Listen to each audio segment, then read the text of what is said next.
Okay, so so we're gonna go 1, 2, 3, and then we're gonna clap. I'm not gonna say go. Okay. Can we do this first try? Okay. But wait, don't I need to have me saying 1, 2, 3 clap on here? No, I guess not really. As long as we both clap at generally the same time, then I'll be able to line up the audio. Okay. Okay. So, do we need clarification or are we good? It's 1, 2, 3, clap. And then the audible clap. Yes. Okay. 1, 2, 3. Ugh. Okay, I mean, we did it, but it was it looked similar? I don't know. Okay, let's do one more, and we'll try to line up the clap. Okay. 1, 2, 3.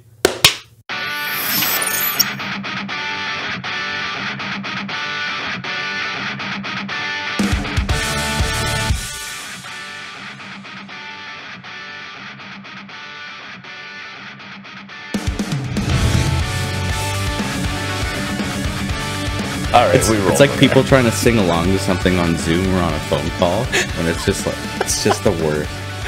I watched this video of this guy streaming, and this was like a long time ago in not the early days of Discord, but the earlier days of Discord. And this guy's like it's his birthday, so all of his friends are in his Discord, and everybody's trying to sing happy birthday at the same time to him. And everybody's mic is like crackling and cutting out, so he just has to like mute it. And he like says, he's like, screaming, "That was happy the birthday. best and the worst thing that's ever happened to me." That's funny. That's good. Oh my god! All right, we're back. We're back, after baby, for another remote episode. Another remote episode. It feels so because we record every other week. When we miss one episode, we say we record every other week.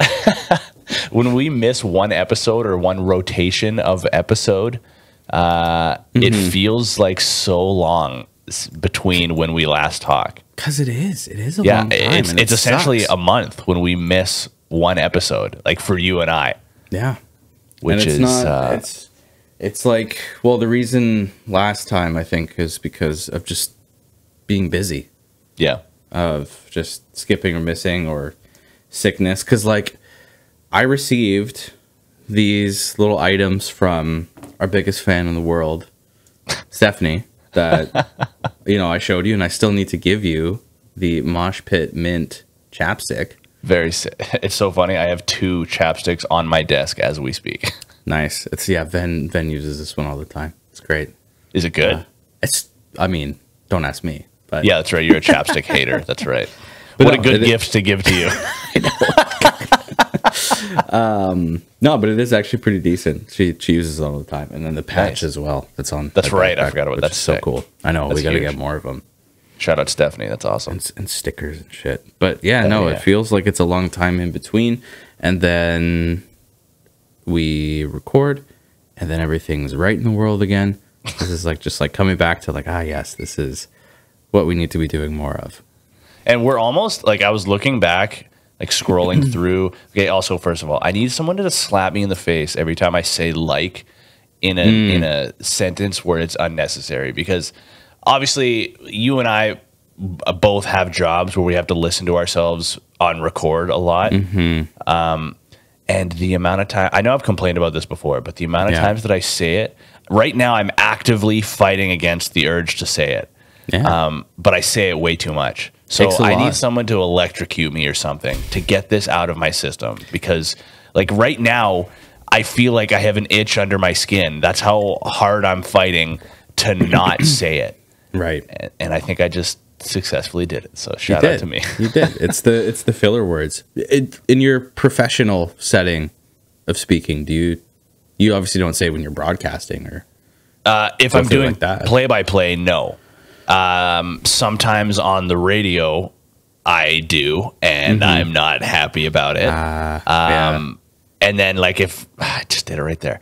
If I'm recording a podcast like this or the other lacrosse one that I do, I sometimes you just get into a rhythm where you're saying what you're meaning to say, but you're saying it so quickly that the filler words they just flow with the entire sentence. And it drives me freaking crazy. Yeah, but the point that I was originally getting to is I was scrolling through our list of episodes, and we are almost a year to the date that this episode will be released. So this one's going to be coming out on the 28th. On the 29th last year of November, we released an episode, our 4th episode of our run, titled Concerts. So wow, yeah, we're hitting some milestones here, which is pretty cool. But crazy. We're back. We're better than ever. We're rested, sort of, even though it's another early remote recording. I know, but we're back, baby. We gotta fit it in when we can, and I think I want to still focus on. I know last time or one of the other times we talked about goals of what we want for the show, and I think that's something we kind of fallen behind a little bit on, and just like revisiting those goals at least. Because one of the things I wanted was more interviews, because the fact that we got Joe Soderheim on here is still like so cool, and it was just such a cool interview. And I think just you mentioned a long time ago, like, you'd be surprised the amount of people that just respond to emails. Yeah, totally. Just send things out. I'm like, that's probably true. So it's easy to fall into with something like this for you and I. Like, fuck, I did it again.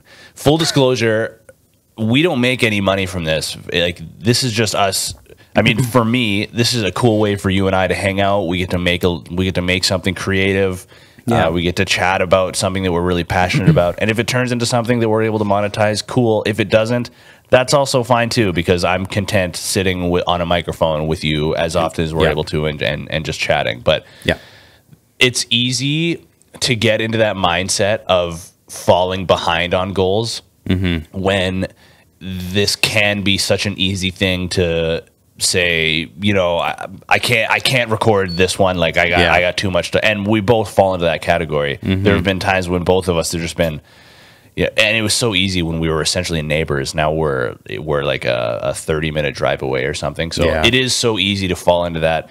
Man, I just had a long day of work, and now I try to drive out to Colton's or whatever it may be. So in that whole realm of it, it's so easy to fall behind on goals as well, because this is just something that we're doing for fun. We're not getting paid for it. If it went away, for the most part, you and I would be upset about it. But like, how many other people would be upset about it? At least 4 other people. At least 4 people. So, but yeah, no, I agree. I'm super down to continue to do interviews. Like I have a list internally in my head of people that I think would be cool to reach out with, and that's not even.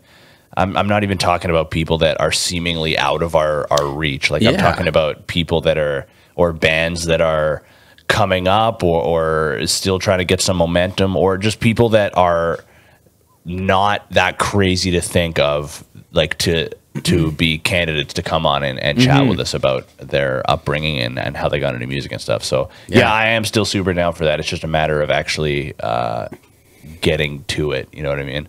Yeah, absolutely. And it's planning. And obviously, no excuses.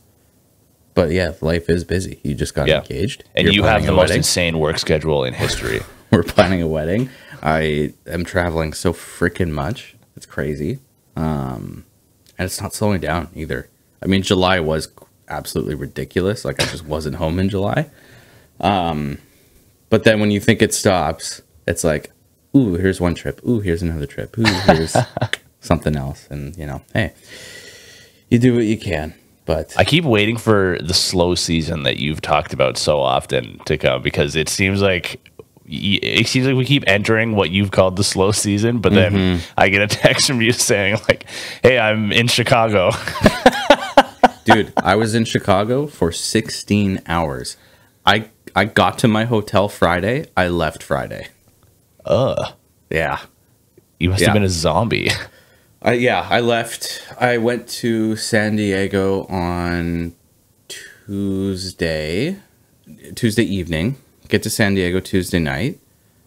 I'm there Wednesday. And then on Thursday, I do a full day session training, like online for 8 hours. And then I have to Uber back to the airport to fly to Chicago, but I have to stop through Denver. So it's San Diego, Denver, Chicago. Get to Chicago at 12:30 in the morning, technically on Friday. sleep until about 6:30, 7 o'clock, wake up, do a conference, have a couple meetings with some in-person clients, and then leave at about 4 o'clock to get back to the airport to get home. So yeah, it was nuts. And that Thursday was probably the most stressed I had ever been for like making timelines, because what I needed to do when I was at the office on Thursday was I needed to deposit some checks for work. So, because we have U.S. clients, obviously dealing with our U.S. office, so I had to take some checks, bring them to the bank, deposit them, and everything like that, which is fine. But I'm doing a full day, 8-hour training on Thursday. So I technically have a 1-hour break. Like we have a 1-hour break set out in this training. So I've got 1 hour to do all these things. But in the San Diego house, which we stay at, it's very close to the office. It's like maybe a 10-minute walk if you like slow walk, right? Very, very close. There's also a car at the house. So whoever stays there, they've got a car. So there's no rental car. You don't have to pay for a hotel or anything. You just get in the car, do whatever you need to do. So because I was leaving Thursday, I packed up all my stuff. I had brought my suitcase with me, and I realized I need the car still. I can't just lock up the house with the keys and everything and just go to the office, because I needed to get to the bank. So I pack up all my stuff with me, still have the keys, take the car, drive to work, do the training. It's lunchtime. Now I'm trying to figure out how to write and deposit these checks in U.S. banks, because it's way different than it is here in Canada. And I'm like, I got the timer clicking down. Like I got my watch like set for the hour. So I'm just like checking it like every time I can, right? Trying to figure all this out. So then I drive to the bank, which is very, very close as well. It's like maybe a 7-minute drive. So it's no problem. I get to the bank. I look at my watch, 45 minutes left on the timer. I'm like, all right, cool. Easy peasy. Go to the bank. Nobody's in there, because that was another thing I feared. Like, oh my God, it's going to be a line out the door, of course, right? But it's completely empty. Ghost town. Some dude helps me. I'm like, and I've never done this before. So I'm like, I have checks. Put them in this account, right? And it's like, I don't know. Like, I don't need to show ID or anything. This dude's going to think like, who the fuck is this guy, right? But it's our account number and everything. So it works out. And he's going through. He's like looking at the checks. And he's like holds one up, just looking at it. And I'm like, And he's like, I've never seen a U.S. bank check like this before. And I'm like, okay. Are you slanging fake checks? I don't know. So, and I'm like, oh, okay. I don't know what to do in this situation. I'm like, I can go get the stub in which it came from, and from the car. And he's like, no, you could have just printed those off. I'm like, what are you talking about? What are you talking about right now? This guy thinks you're slanging fake checks. Yeah. And this is not a small check either, right? So it's like, okay. So he's looking at like our past deposits and other checks and things like that. And he's like, holy shit, you guys write a lot of checks. And I'm like, okay. I don't know this. I was just told to give checks. I don't know.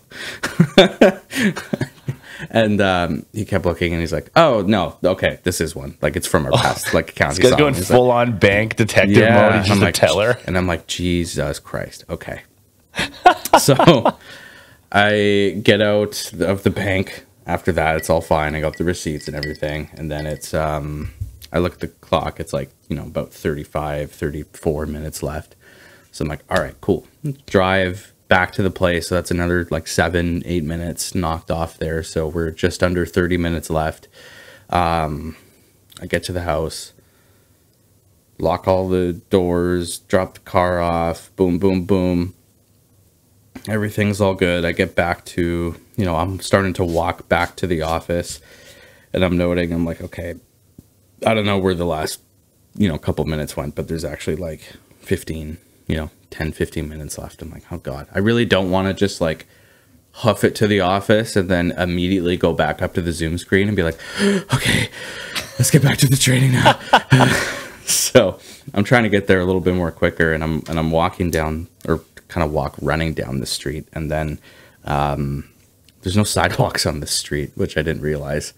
So I'm like in the middle of this like nice sunny San Diego street, and I was like just like kind of jogging, but I'm in like business clothes. And I'm like, man, I just got a weird like sense of like, it kind of feels like I'm in GTA right now, when you're like running When you know, like, your character's running down a street and everything like that. I was like right in the middle of the street. I had nothing to do. So next thing I need to do is just rip somebody out of their car and then. Oh my god! Rip some NPC out of their vehicle. And then after all that, do the rest of the training, call the Uber, make it to the airport in time, and then fly to Chicago.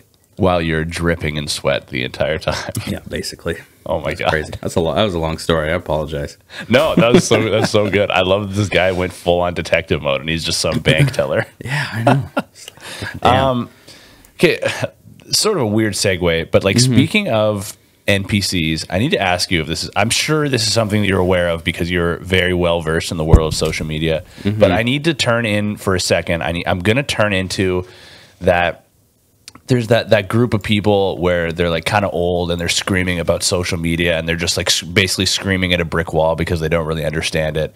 I'm going to turn into that guy for a sec, so just bear with me. Okay. Because I don't know how often you find yourself surfing the live tab on TikTok, but I found myself kind of scrolling through that a little more often lately, not because I'm enjoying it, but because I'm really baffled, excuse me, by the thing that I'm seeing so often on there. And there are these things called NPC streams. Oh, no.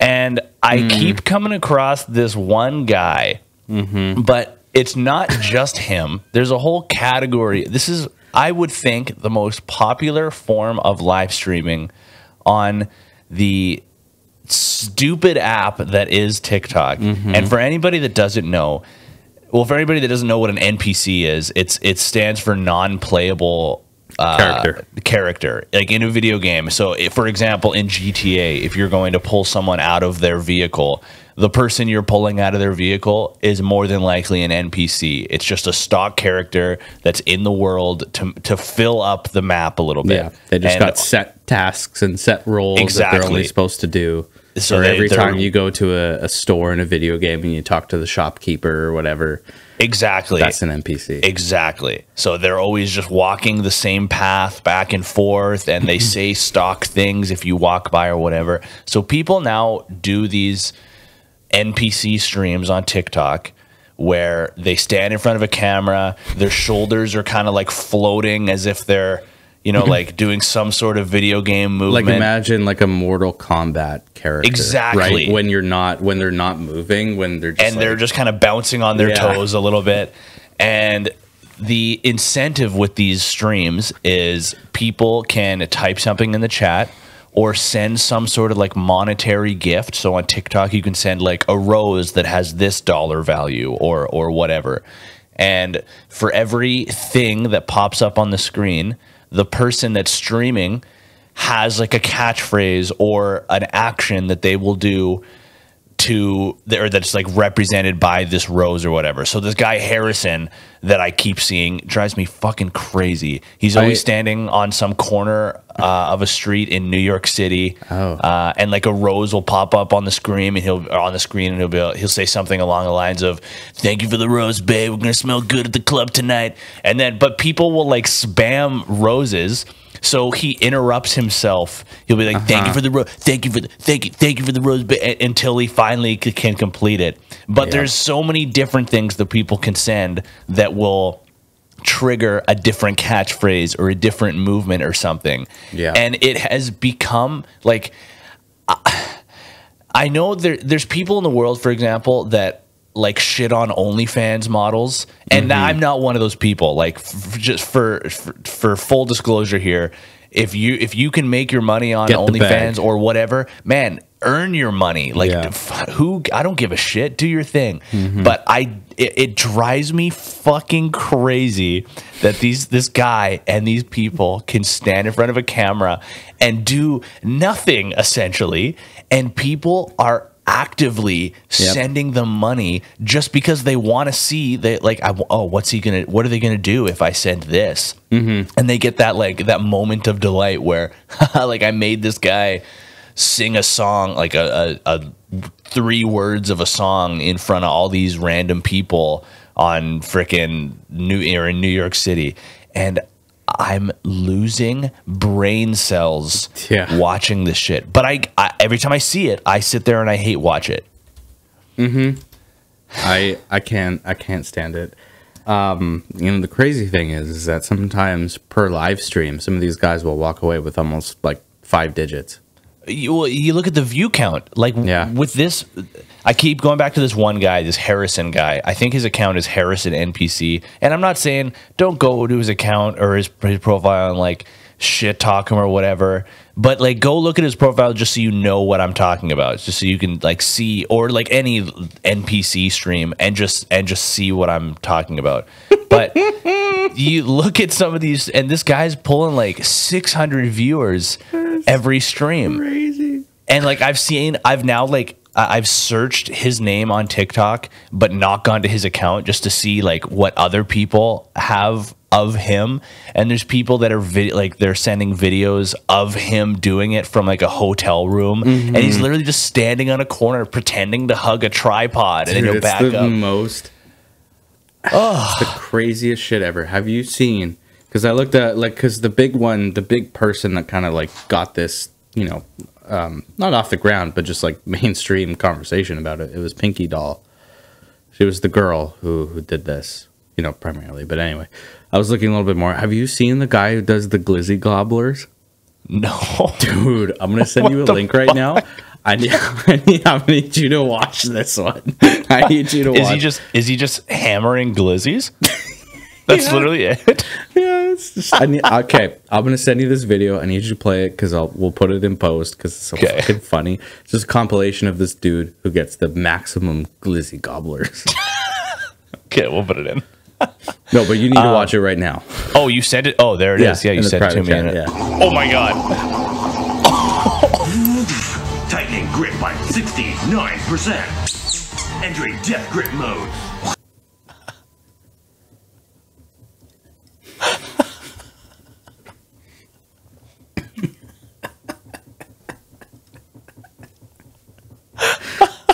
Are you fucking kidding me? For the people that aren't going to be watching on YouTube and they're just going to hear the audio. Okay, so when I opened the link, I had like a pop-up come up first. Yeah. So I didn't see anything. I just heard the noise. Dude. Okay, if you want to see more along the lines of like what the normal like NPC stuff is, go to like 38 seconds in the video, then you'll see him like just like floating. But like if he gets enough money, he'll put on the fucking hot dog costume and just do That's fucking absurd. It is, man. Oh my god. Yeah, so like I'm really torn because if you have a way to make your money, man. Like take advantage of the system as much as you're able to. But I sit there and I legitimately feel like I'm losing brain cells when I come across these NPC streams, and I don't understand the people that are actively giving money. It doesn't make sense to me that people can justify giving even $1 to make somebody say a catchphrase and float their shoulders and stuff. Yeah. I don't know. I've been thinking about this basically since we last recorded, and I've intentionally not sent any of these videos to you because I wanted to bring it up on the podcast and just kind of rant about it because it doesn't make any sense to me. It just hurts. It hurts. It makes my brain sad. Legitimately, it makes my brain sad. Yeah. All right, I guess before we get into the bulk, so we're about half an hour into this recording. Before we get there, let's do the old classic of checking out what we've been listening to in our earphones there. So what have you been listening to lately? So as of last week, I've actually joined, and I feel really bad bringing this up, obviously with the special podcast. I feel like it's such a betrayal, but I've joined a music club. Yeah. Okay, that's cool. No, I don't care. That's cool. It's through like I just suggested doing it through Discord, so it's like 9 other people. It's with like Ven's sister. Oh, okay, that was my question. Is it with people you know, or is it with randoms? And like her boyfriend and like some of their friends related to that. So that's cool. So basically, it's there's a whole bunch of different like ideas that they've had for it, which is cool, but it's also it's a lot. But we voted on like a name, came up with like a logo and everything. So The name of the group now is called Soundwave Society. That's so cool. Yeah. Oh, speaking of merch, I feel like you could do some really cool things with a name like that. Yeah, exactly. So we had a big like voting thing on it and everything like that. So basically how it works is that 9 people, 9 weeks, there's a randomly generated like list rostered who suggests an album first, right? So everybody's got a week to listen to that album, and then every week we discuss, you know, what we liked, what we thought was a little strange, or what didn't work for us. And then the next person suggests the next thing. And then it kind of derived for a bunch of other smaller ideas. So things like theme weeks, right? So instead of just a full, you know, band, or if anybody wants to suggest something, but they're like week 6, they have to wait that long. We do theme week. So each week is actually a specific song, but it's under a different theme. So like as an example, this week's theme was like, suggest a song that has a color in the title, right? And then next week is going to be like, suggest a song that, you know, has there's some other ones that exist out there that we've put together, but like that'll be kind of randomly generated. And there's also things for like EPs if you want to suggest an EP, and then what that looks like. So that's like just as early as of like last week when this started. So I actually That's such a cool idea. I actually went first for album of the week, and I suggested I suggested Rainbow Kitten Surprises, How to Friend, Love, and Freefall. So Rainbow Kitten Surprise, I feel like I've talked about them on the You definitely before. Have. But yeah, I really liked this album. I thought this was a cool one to suggest. And it's tough because when you're in a like a music club with people who already have like diverse music choices and tastes, it's really hard to suggest an album that people haven't listened to before. So I was like, yeah, I hope, you know, because like it's not it's definitely not an underground, you know, band or album. But like a couple people were familiar with it. So a couple people haven't, a couple people have. So it's nice, you know. So yeah, I think our Wednesday is like the discussion time and things like that. So is it a live discussion, or are you guys just all in Discord typing? Yeah, Discord live discussion. So in like a chat room, right? That's sick. The like the voice channels and things like that. So like we'll try to schedule it where, you know, everybody's available to go through there. So yeah, it's been cool. In terms of like, has there been any new songs that have been suggested to me that I've really liked? So far, no, but it's only been like, I mean, it's only been like 4 or 5 songs technically, like not any new albums or anything like that. So I'm excited to see what's going on. But yeah, some other ideas for like theme weeks is like non-English songs, right? Or artists, you know, outside North America or something like that, right? That's really cool. And I think if anybody listening to this episode has any suggestions for themes, I think they should send them your way, because I think that could be a cool way to influence your influence. That would be kind of cool. Yeah, and I think it would be cool to expand after like this first round of 9 weeks to see like how it went. Could we get more people in this? Because like it can only get bigger, right? So that's such a cool idea. Yeah. And I love that name. That I legitimately think you could do so much with like a logo for that. Yeah, it was cool. So I'll send you a photo because it was actually Ven's sister who designed the logo, because she does graphic design. So check the private chat. That should link to the logo. Okay, I'll check that out. Okay, so is that kind of the, like, have you been listening to anything else, or is that kind of taking over your headphones these days? Oh, I mentioned that I went to a concert for the first time this year. That's right, yeah. And who I saw was Genesis Owusu, which was a really cool concert. I really, really liked it. It was awesome. So Genesis Owusu is a dude from Australia, but he's actually put out like a number of tracks for a while. Like since like 2018, I think, is when I first heard a song by him, which the song that I first heard is called With the Team, and it's a really good chill track. But his new album, Struggler, is like nowhere near the sound of what it was before. I think it's really cool. I liked it a lot. It was like a cool, like almost like gothic rock / hip hop alternative. It's really interesting. Some really cool kind of themes. I think it is kind of like a concept album because it's the idea of there's a lot of references to like roaches and like external forces kind of controlling your life. Yeah. But yeah, it was a cool concert. There wasn't any like live band. It was just him singing, and then obviously like the music backing for that, which I actually was relieved. Yeah. Because his music is so diverse. I think it'd be hard to have like a band behind that to play some of those things. So yeah, and still have it sound like authentic. Exactly, and I really liked a lot. The opening band I'd never heard of before, which we didn't actually see in full, but we just saw like the last like probably like 30 seconds on the live band, and I'm kind of glad we missed it because it sounded really fucking weird. And one of the, which was actually pretty cool, the dude had this like full like almost like armor looking suit that was just covered in lasers.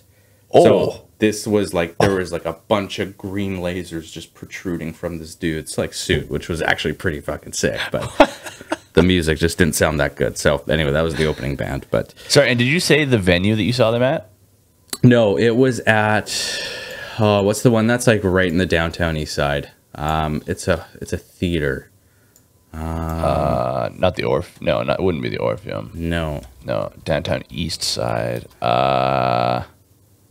Imperial? I think it was the Imperial. I could be wrong. Anyways, I'll look at it, but no, it's not the Imperial. God, I think that place is actually closed. It's near that though.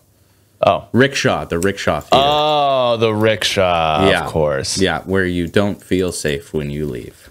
There was for sure at least one person listening to this and screaming in their car while we struggled to think of the Rickshaw Theater. Yeah. And, we were having a conversation about that because, again, those who are local listening, you'll know the downtown east side. But it's like when people book these venues or when, like, people, managers, whoever, for these individuals who just don't know Vancouver, they book these venues for the Rickshaw. Do they know? They probably don't know. They probably don't know that it's in the middle of It's got to be like such a culture shock. The wonderland there, yeah.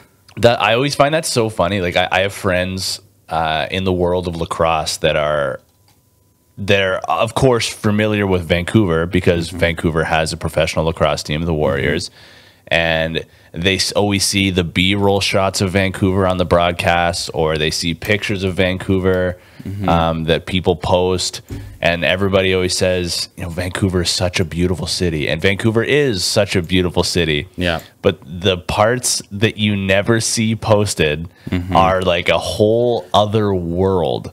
Yeah. And at times it can be enough to change the opinion that it's such a beautiful city. Yep. Somewhat related to that, have you seen, do you watch Channel 5? Isn't that the all gas, no brakes guy? Yeah. I don't really watch. I know who he is, but I don't really watch. He just put out last week like a 40-minute documentary on San Francisco. Okay. And I highly recommend watching it. It's really crazy to see like how shitty San Francisco is. It just reminds me a lot of Vancouver. And it's just on YouTube? Yep. Okay, that's cool. But yeah. All right. So what have you been listening to? Yeah, so for the first time in months, my Discovery Weekly playlist last week was awesome. Oh, good.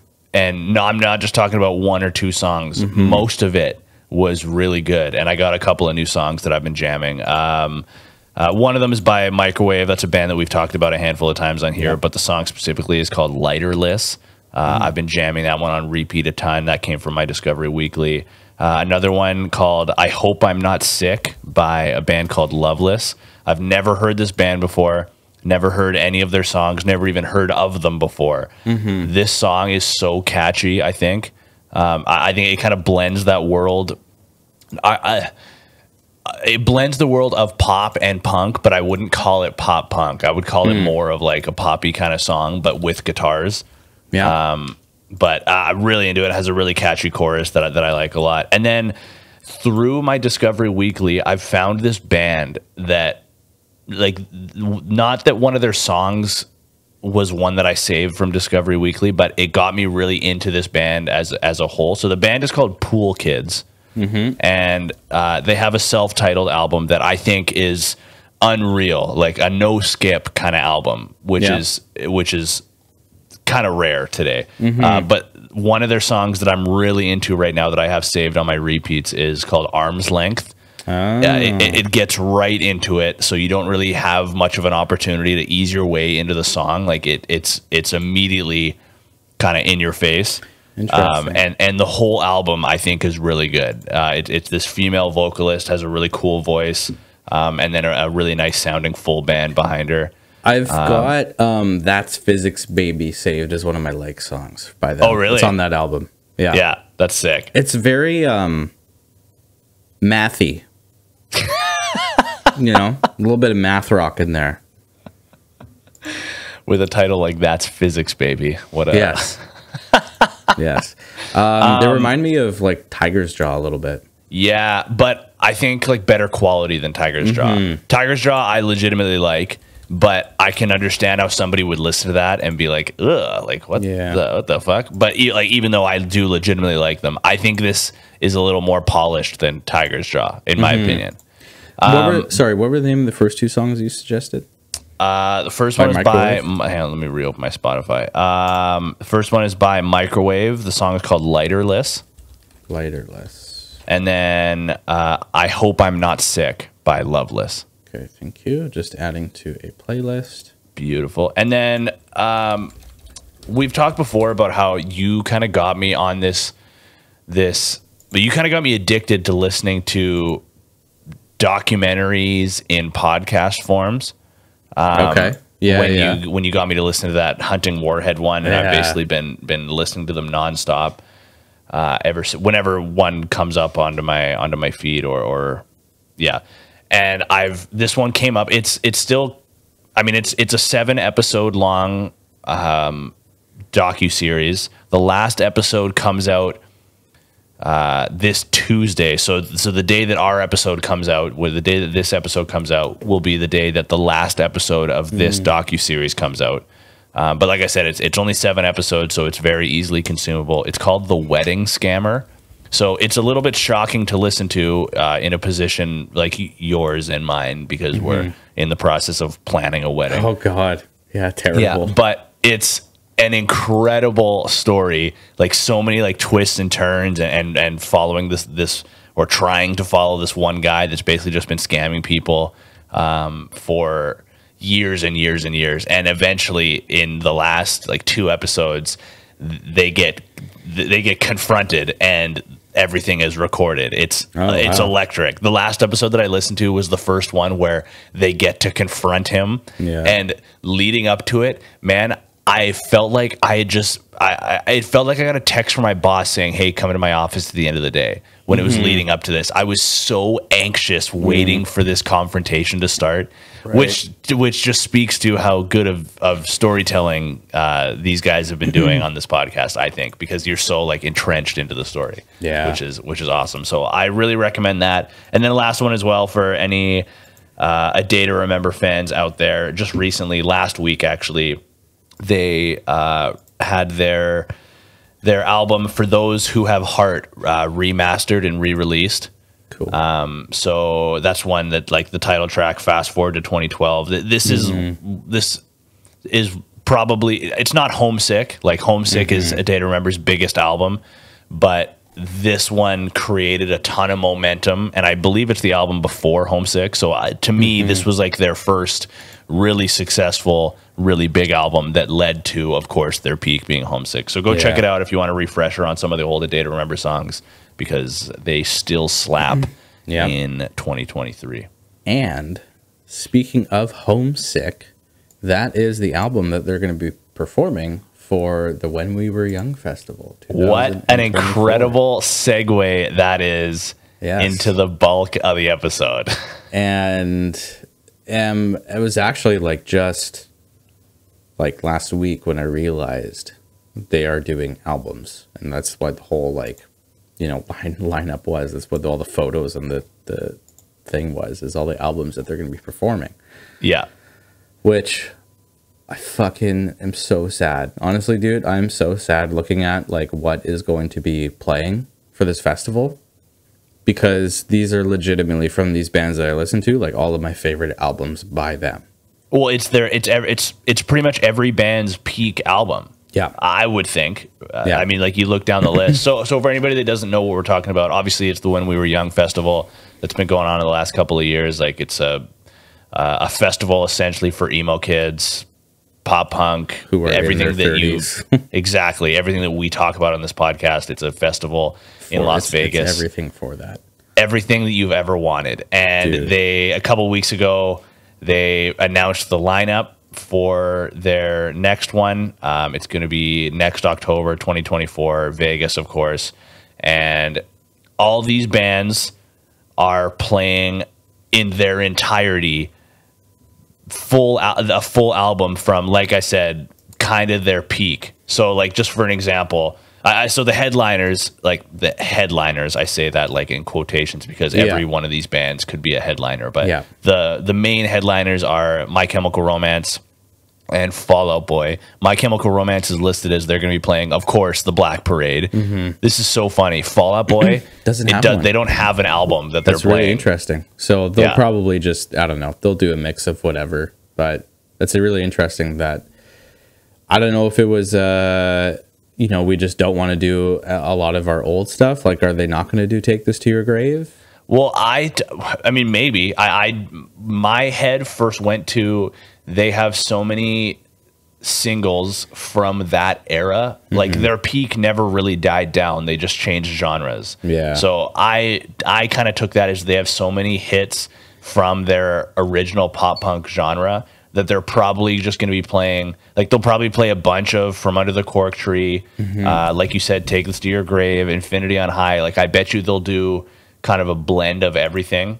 Yeah. But I would imagine they're going to hit a lot from Under the Cork Tree, since that was kind of their big start. But you look at some of, I mean, like Mayday Parade, A Lesson in Romance, or in Romantics, I mean, A Day to Remember, Homesick, like you already said, Simple Plan, No Pads, No Helmets, Just Balls.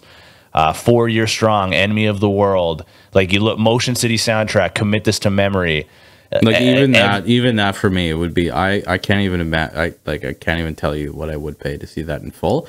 But actually, I can tell you what I would pay to see that in full, and it's not the amount that it costs to go over here.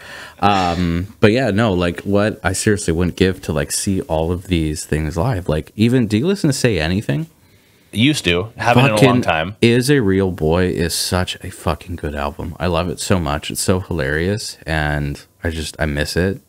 And dude, this is just, it's such a nostalgia trip. Like the We the Kings self-titled album. Fuck yeah. Listen Cartel, to the shit Chroma. out of that. Yep. You know what's funny? Like I have kind of a funny story with Cartel and with that album specifically. So, shocker, that's another band that you and Kale introduced me to when we worked together at Swanee Set. And obviously long time ago, like, I don't know, roughly, this is probably like 2013, 2012-ish era. So I wasn't in a relationship at the time, and I was like talking to somebody in the early stages of it. And I remember sending a song by Cartel. I forget which one it was. And I remember saying, this is the perfect description of my favorite kind of music, is this song, this band. And her message back to me was, there's too many instruments going on. I can't focus on one thing. Blocked the number immediately. That was the end of us talking. It was insane. Do you remember what song it was? What's the main... Hang on. I'm going to look it up on Spotify right now, and it's going to be the first thing that comes up when I search Cartel. I guarantee it. Okay. The song is just escaping me. Say Anything. That's what it is. Okay. Yeah. Say Anything, and then Else in parentheses. It's a good one. Yeah. But yeah, basically every band that's on here. okay, before we get into the price of it, one of the things that, because the price is outrageous, and we're gonna get into that, of course, but the thing that I think is gonna be probably unlike any other festival and any other concert with this one is because basically any band that was ever any sort of significant when this genre was big and we were growing up is playing, as we mentioned, the album that they released at their peak. So it's any band that you were into, they're going to be playing the album that you were more than likely into and that you were more than likely listening to on repeat the entire way through. And every time it was over, you would start it over again. So I think at a festival like this, the kind of B-roll footage that people are going to be able to capture of the crowds singing every single word in every single second of every single song is going to be like bone chilling. I don't think, of course, every band that plays any concert, of course, there's the diehard fans, and of course they play the singles, and of course, like there are moments when the band kind of stops and just lets the crowd sing, and those are really cool moments. I think that you would more than likely be able to do that with essentially every band's set with this set list. Yeah, because like I said, it's every band's peak. This is like, I can go through, it gives you chills. I can go through almost every single one of these bands that's on here, and I can say, I know the track list of that album, that album, and so on and so on. Like the Wonder Years is playing The Greatest Generation. That's going to be unbelievable. Incredible. The Starting Line is playing Say It Like You Mean It. Like all these bands that you probably forgot about, but the second you hear the opening chord or the opening note of one of their hits, you're immediately gonna be transported back into that era of your life, and you're gonna be screaming these words. Do you know what one I would just love to be a part of is actually Census Fail. Them singing Can't Be Saved. Yeah. Dude, just like, even that just calls for just audience singing along, just because of the even in the song they got it like that, right? It calls for just the most participation that anybody has probably ever seen or heard. This is, they nailed this lineup. This is so, and there's a lot of bands on here that I think people will have forgotten about. But the minute they see them, and like I said, the minute that they hear like the first song, they're gonna be, oh, it's these guys. That's right. Like, I remember this album. I remember this band, kind of thing, which is so cool. Absolutely. But of course, there's a negative to every good thing. Yep. And the negative here is the price. And if I can just add, there's 58 bands here.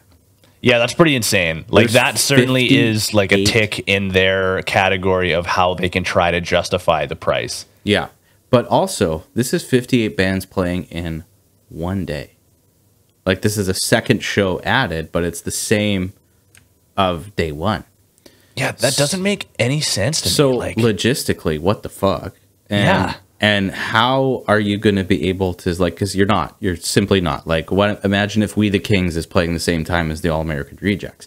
You got to make a choice, right? So that's one thing as well. But I legit, like, is there, again, because I didn't go to this year's, right? I would imagine there's probably like 4 or 5 stages happening at the same time, right? And having to pick and choose between that is one thing, but the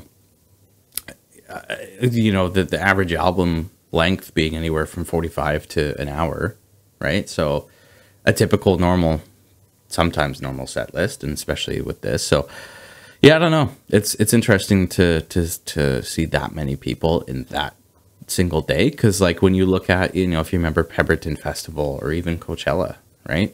It's multiple days, just as many bands, but it's over 2 or 3 day span, right? Yeah. So how that works in a day, I don't know.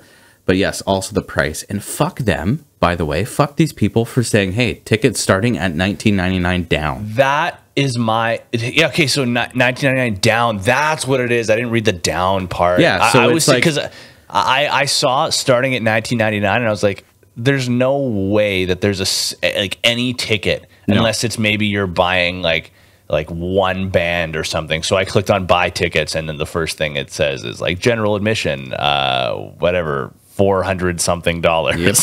Yep. So yeah, you can put $20 down to later on buy your $400 ticket, which by the way in Canadian dollar reduce is about $600 all in with taxes. And so, there's nothing included there in terms of travel, in terms of hotels, in terms of food. Nope. That's literally just to get into the venue. Yep. And that's it. So I did cost, like just approximate general cost of not including food, but just ticket, hotel, flight. What do you think we're looking at here? And this is Canadian. So Canadian yeah. in tickets you said is about 600. Yeah. Roughly. And then you're saying hotel and flight. I would say I'm going to ballpark. So it's one day. You probably stay at the hotel for like 2 to 3. Yeah. I did 3 nights at the hotel. 3 nights. So I would add another probably $900 on top of the ticket price. So was that like 1,500? Yeah, more than that. More. Yeah. So I found the cheapest hotel I could at $245 a night in Vegas, like downtown, like on the Strip, right? Yeah. Maybe you could find a better deal. I don't know. Price for flight, yeah, from Vancouver to Vegas, just flight, hotel, ticket price, just over $1,700. Oh my God. Yeah. That's so fucked up. And that's not including, it's not including merch. It's not including food. It's not including transportation. Like when you're there, no Ubers or anything like that. So, yeah, Start saving your money. Round that up to a nice, easy 2 bands. See you later. That's, and especially like when you take into consideration, like I didn't even think about how when you were talking, you know, like you said We the Kings and the All American Rejects might be playing at the same time and you have to choose. So all of a sudden, there's 58 bands playing or something, but you're not going to see 58 bands more than likely unless you're like hopping unless back you're just and forth. doing laps. Exactly. So all of a sudden now you're seeing like 30 bands or whatever, and you're still having to pay 300 or 400 something for general admission. But $19.99 down, because there's nothing that I want to do more than set up a payment plan to go to go and see a festival. I know, right? That's it. Like, it's really frustrating. We've talked so much on this show about nostalgia, and me specifically about how hard of a time I have with nostalgia and not getting myself like caught up living in the past.